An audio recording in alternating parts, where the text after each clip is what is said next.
Anoche observaba las bolas de fuego en el cielo desde mi balcón en Kiev y escuchaba las explosiones.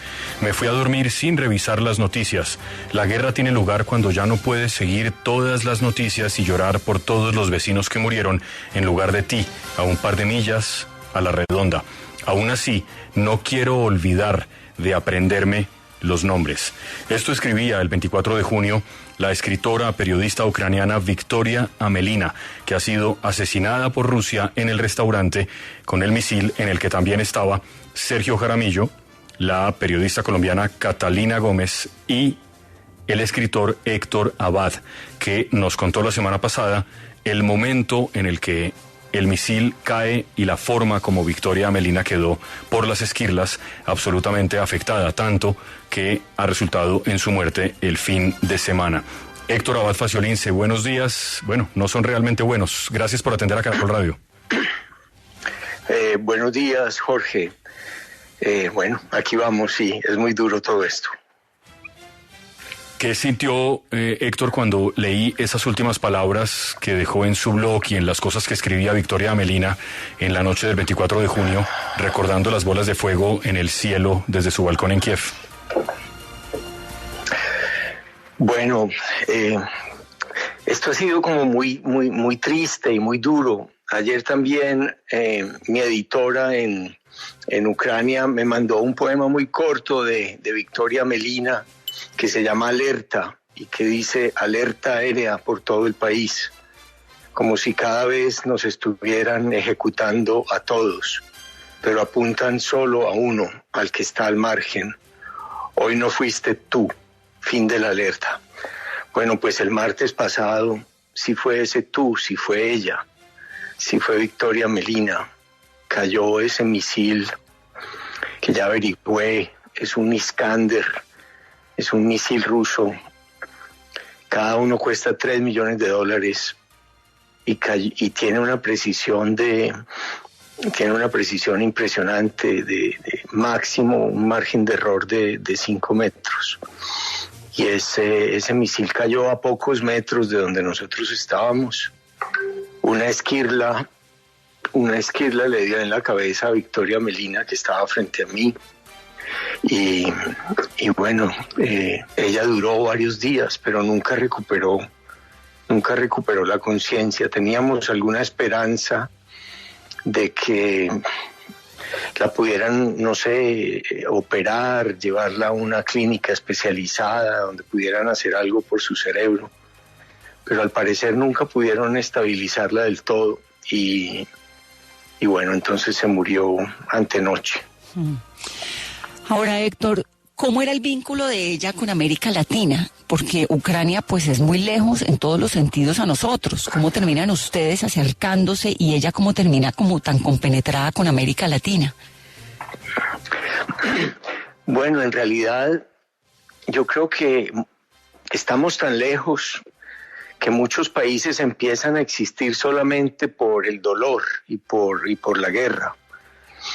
Antes de esta guerra yo creo que nosotros teníamos una visión muy vaga de lo que era Ucrania, de dónde estaba Ucrania, de cuáles eran sus límites.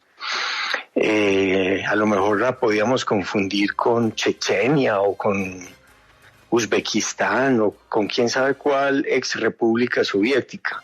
A ellos les pasa lo mismo, para ellos Paraguay y Uruguay se confunden, Colombia y Bolivia les suena muy parecido.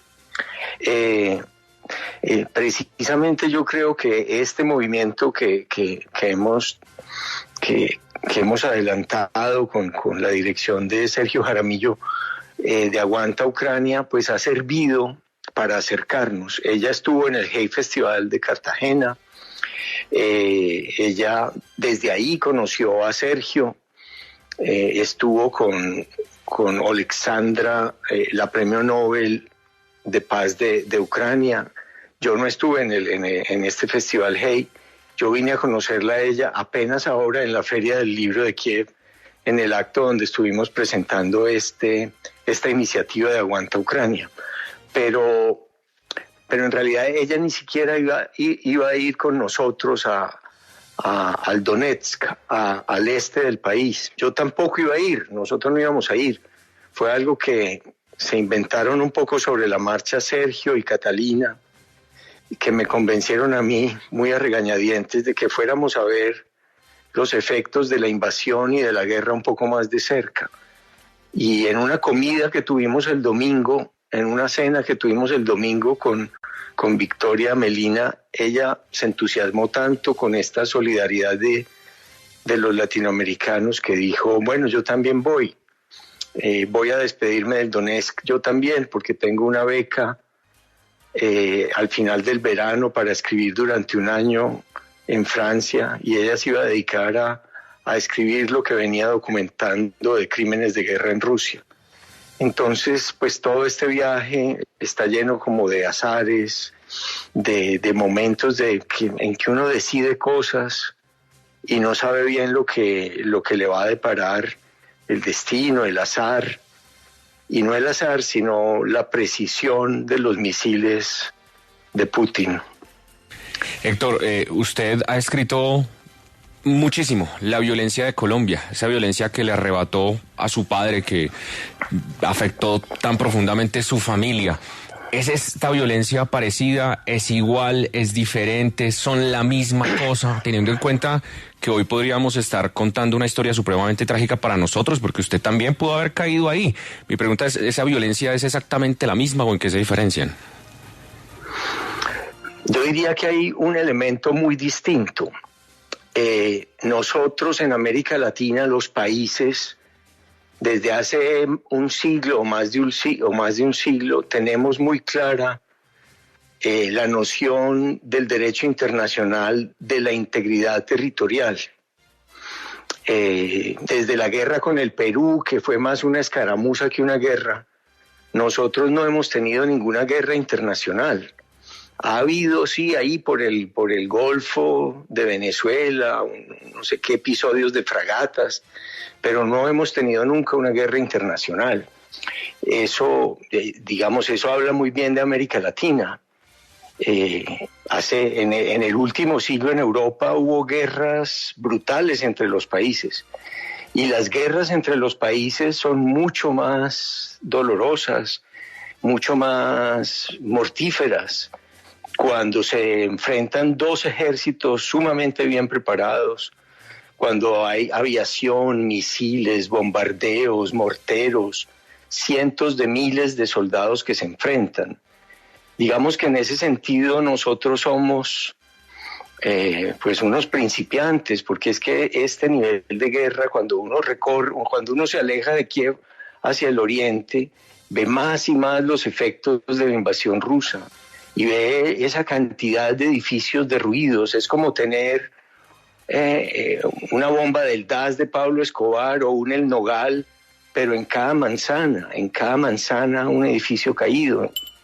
En cada cuadra, es la destrucción total. Hay ciudades arrasadas al suelo.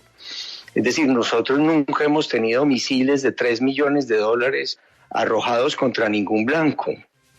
Nosotros pues no hemos usado aviones supersónicos, tanques, pero cientos de tanques de guerra. Es una guerra mucho más, es una guerra internacional, producto de una invasión de una potencia mucho más poderosa que cree que Ucrania no tiene derecho a existir, que cree que Ucrania no tiene identidad. Putin dice una y otra vez que Ucrania no existe. Y probablemente si él hubiera logrado invadirla en los 15 días que quería, en su guerra relámpago, en su blitzkrieg al estilo Hitler, pues nosotros hubiéramos volteado la cara para el otro lado, como pasó en el 2014, cuando invadieron y ocuparon completamente Crimea, que también era parte de Ucrania. Entonces, pues los ucranianos nos han demostrado, también preparándose para esa invasión que seguía, que ellos sí existen, que ellos sí tienen una identidad y que ellos prefieren vivir como se vive con las libertades de Occidente que vivir al estilo de Rusia, bajo el mando de un único tirano, sin libertad de expresión. Esta conversación no podría tener lugar en Rusia. Ellos prefieren un país donde estas conversaciones se puedan dar y no un país donde la información, los libros, todas las libertades estén controladas. Héctor, ¿han tenido la posibilidad de conversar con el esposo? Entiendo que tiene un hijo de 10 años ella, la escritora. ¿Han tenido esa posibilidad o qué tan cercanos quedaron con la familia? Mire, francamente, la persona valiente de nuestro grupo, de nuestro equipo, es la reportera de guerra Catalina Gómez Ángel. Ella tiene una experiencia de más de 15 años haciendo reportería de guerra en el Medio Oriente y ahora lleva varios meses haciendo sus informes desde Ucrania. Mientras Sergio Jaramillo y yo salíamos de Kramatorsk, la ciudad donde la pizzería fue atacada, la ciudad donde Victoria Amelina quedó tan gravemente herida. Mientras nosotros nos alejábamos de ahí, Catalina acompañaba a Victoria en una ambulancia de Médicos Sin Fronteras desde un hospital muy rudimentario de Kramatorsk hasta otro hospital más avanzado en Ucrania. De la mano, la acogida de la mano de Victoria de una persona inconsciente. Catalina fue la única que conoció al esposo, al hijo no, conoció al esposo y a las amigas más íntimas de Victoria, pero nosotros no tuvimos ningún contacto directo con ellos. En este momento se están haciendo las exequias de Victoria Amelina en la Catedral de San Miguel, en Kiev, y yo sé que también Catalina está en este momento en ese funeral, donde seguramente estará pues la madre de Victoria, el hijo de Victoria de 10 años y el esposo. 7:56, Héctor Abad, que a propósito aparece fotografiado en el último trino de Victoria Amelina el mismo día del atentado, el martes. Aparece allí sosteniendo la edición en ucranio del famoso libro El olvido que seremos y está con una librera llamada Julia. Héctor, gracias por atendernos y por recordar esto que ha ocurrido allí, para que no se nos vaya a olvidar.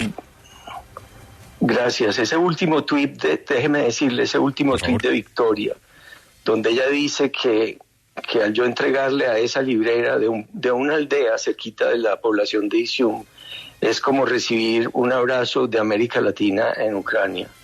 Ese último tuit a mí me compromete a reportar, a recordar, a escribir sobre este último crimen de guerra de Rusia.